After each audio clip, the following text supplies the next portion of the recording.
എല്ലാവർക്കും നമസ്കാരം. നമ്മൾ ഇന്ന് ഡിസ്കസ് ചെയ്യാൻ പോകുന്നത് മെയ് 2-ാം തീയതിയിലെ ഇമ്പോർട്ടന്റ് കറണ്ട് അഫയേഴ്സ് ആണ്. നമുക്ക് ചോദ്യങ്ങളിലേക്ക് കടക്കാം. നമ്മുടെ ഒന്നാമത്തെ ചോദ്യം, ഇന്റർനാഷണൽ ന്യൂസ് മീഡിയ അസോസിയേഷന്റെ ഗ്ലോബൽ മീഡിയ അവാർഡ് 2024 നേടിയ AI അവതാരക ആരാണ്?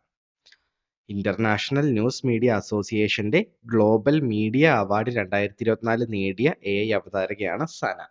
ഇമ്പോർട്ടന്റ് ക്വസ്റ്റ്യൻ ആണ്, ഓർത്തിരിക്കുക. നമ്മുടെ രണ്ടാമത്തെ ചോദ്യം, ഇന്ത്യൻ നാവികസേനയുടെ പുതിയ മേധാവി ആരാണ്? ഇന്ത്യൻ നാവികസേനയുടെ പുതിയ മേധാവിയാണ് ദിനേശ് കുമാർ ത്രിപാഠി. ആരാണ്? ദിനേശ് കുമാർ ത്രിപാഠി, ഓർത്തിരിക്കുക. നമ്മുടെ മൂന്നാമത്തെ ചോദ്യം, അടുത്തിടെ ഇന്ത്യൻ വ്യോമസേന വിജയകരമായി പരീക്ഷിച്ച പുതിയ വ്യോമസേന മിസൈൽ ഏതാണ്?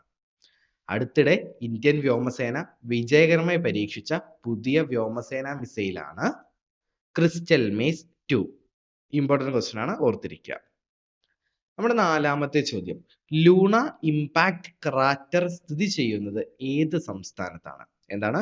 ലൂണ ഇമ്പാക്ട് ക്രാറ്റർ സ്ഥിതി ചെയ്യുന്നത് ഏത് സംസ്ഥാനത്താണ്? ഗുജറാത്തിലാണ്. 6900 വർഷങ്ങൾക്ക് മുൻപ് ഉൽക്ക പതിച്ചുണ്ടായതാണ് ഈ ഗർത്തം. ഏത് ഗർത്തം? Luna impact crater. ഇത് കണ്ടുപിടിച്ചത് നാസയാണ് കേട്ടോ, അതുകൂടെ ഒന്ന് ഓർത്തിരിക്കാം. നമ്മുടെ അഞ്ചാമത്തെ ചോദ്യം, 2024 എൽനിനോ പ്രതിഭാസത്തെ തുടർന്നുണ്ടായ വരൾച്ചയെ ദേശീയ ദുരന്തമായി പ്രഖ്യാപിച്ച രാജ്യം ഏതാണ്? 2024 എൽനിനോ പ്രതിഭാസത്തെ തുടർന്നുണ്ടായ വരൾച്ചയെ ദേശീയ ദുരന്തമായി പ്രഖ്യാപിച്ചത് സിംബാബ്വേയാണ്. ക്ലിയർ ആയല്ലോ? ഏത് രാജ്യമാണ്? സിംബാബ്വെ. അപ്പൊ നമ്മുടെ ഈ വീഡിയോയുടെ അവസാനിക്കുകയാണ്. ഇതിന്റെ നോട്ട്സ് വേണ്ടവർ റൂട്ടഡ് ആപ്പ് ഡൗൺലോഡ് ചെയ്യുക. കൂടുതൽ ഇൻഫോർമേറ്റീവ് വീഡിയോസിനായിട്ട് നമ്മുടെ യൂട്യൂബ് ചാനലോടൊന്ന് സബ്സ്ക്രൈബ് ചെയ്ത് വെച്ചേക്കുക. Thank you.